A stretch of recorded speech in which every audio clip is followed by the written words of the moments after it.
I love traveling, but packing can get kind of stressful. So I try some of those packing lists that you can download or buy, but the problem is they're not that helpful. Instead of using a static list, using a packing framework is the key to a stress-free trip. So I used to be a consultant, and here is my secret. The framework is actually quite simple. There are two categories. One is variable. So things that falls under this category are trip-specific needs based on the activities that you may be doing. For example, going to a wedding, how long you're going to be there, as well as the weather. The type of things that falls under this category will be things like clothes, gear, and so on and so forth. And then on the other side, the constant category are the things that you need no matter what kind of activities or durations or weather. So things that falls under this category will be toothbrush, face wash, or medicine, or whatever that you have to use on a daily basis. When I'm applying the framework, I start with the variable side. This is because it takes the longest to think through these variabilities, and I really don't want to overpack. The first step is to have a really clear understanding of your itinerary. This means knowing your general day-to-day activities. So I'm not saying that you need to know what you're going to be doing hour by hour, but grouping your days into transit days, activity days, chill days, special event days, that will really help you to plan your weather appropriate outfits. So there are a lot of videos out there that talks about packing light by mix and matching your outfits, doing like a capsule wardrobe. The problem with those videos is that they don't talk about packing for what you're doing. Let's say if you're taking a 2-day trip and you're packing one cotton t-shirt. If both days are heavy activity days, you probably don't want to wear that sweaty t-shirt day 2. That shirt is going to get really nasty really quickly. If you're doing 2 really light chill days, one t-shirt may be perfectly fine. The point is to think about your day-by-day activities so that you are thoughtful about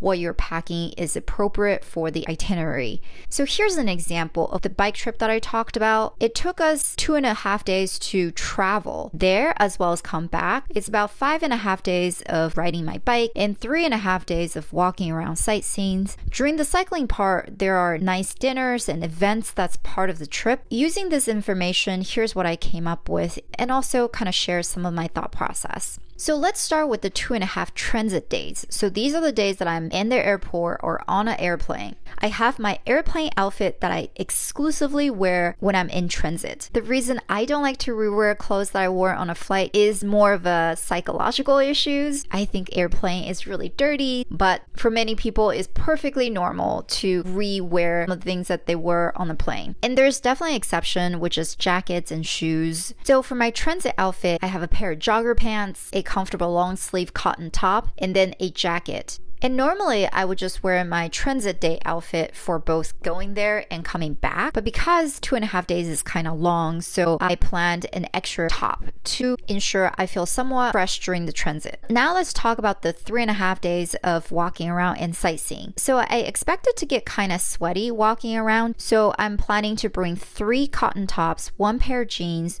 1 pair of pants to ensure I stay fresh. And for the 5.5 days of cycling trip, this is where I'm actively riding my bike. I'm planning to bring 5 sets of cycling jerseys since there will be nice dinners and events after the ride. So I'm planning to bring a skirt, 1 top that can be dressed up or dressed down, 1 kind of chill top, and then 1 cardigan. And for shoes, I will be wearing a pair that's easy to walk in and bring 1 pair of dressier shoes. And then I will also bring a pair of waterproof slippers for hotel and comfort. And for my cycling, I will bring 1 pair of bike shoes. So let's kind of total up everything that I will be bringing on this 12-day trip. I will bring 1 pair of jeans, 1 pair of pants, 1 skirt, 7 tops, 1 pair of dressier shoes, and then 1 pair of slippers and 1 pair of cycling shoes. And finally, make sure that you bring appropriate amount of undergarments. So once you have your clothes planned out, you do something similar for gear. Think about what you'll be doing. So for my cycling trip, I ended up bringing my camera and different mounts, helmet, heart rate monitor, and different bike parts that I need to do customize my bike fit. As you can see, this is the reason why having a static packing list, it just doesn't work. You really have to think about your itinerary so that you can come up with the right clothes and gear that you need to bring. By the way, if you found this information helpful so far, please give me a like. That small gesture really helps with the recommendation algorithm so others can find this video. Now let's go to step 2. This is where we move into the constant side of the framework. For me, the easiest way to make a list of things you need for the trip is by taking an inventory of the things that you use every day. The good thing about making a list for the constant side is that you can actually reuse this list going forward. For example, personal hygiene items like floss, toothbrush, soap, shampoo, conditioner. I personally have a regimented skincare routine, so I will make sure to bring all the products and tools that I use every day for my skincare. A lot of people may have medication or supplements that they take, so make sure that that's on your list. If you wear makeup, having a list of makeup items that you use can help you not overpack. And then finally, any tech gear like charger, adapters, or any other devices that use it every day, you can put that on your list. Once I list everything out, I like to group them by categories such as health and personal care, makeup, electronics, so that I can find and pack everything by category. So the last step is to think about what you need during flight. So this is what I call it, the in-flight comfort and entertainment items. So if you travel quite a bit, you probably know what kind of things that will make your travel more comfortable. But if traveling is new to you, or for many people, it's been a while since you traveled, this is where you can get some recommendations by see what other people bring on their trip. Here's my list of things that help me stay comfortable when I'm traveling. First and foremost is noise cancellation headset. I got the idea for this video because I forgot to bring my headset on my first trip that I took at the beginning of this year. It was really uncomfortable and miserable. So now I have this framework that allows me to stay organized. And other comfort items when I'm taking a longer flight would include things like neck pillow, a footrest,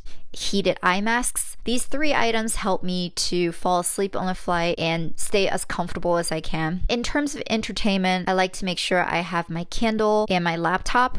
So maybe a laptop is not for entertainment, but sometimes I do work on the flight. And last but not least, things that kind of keep me feeling clean, which includes hand wipes, hand sanitizers. If you've been traveling, you know how gross the airplane seats and the tray table can get, and having hand wipes can really help to clean the space around you so that you can feel more comfortable when you're sitting down. Since beginning of this year, I have taken 1 international trip and about 5 to 6 domestic trips. This framework has really helped me to stay organized. So give it a try and let me know what you think. Oh, I'm planning to make a couple more travel related content. So if you're looking for thoughtful recommendations around travel tips and products, please hit that subscribe button and I will see you soon. Bye bye.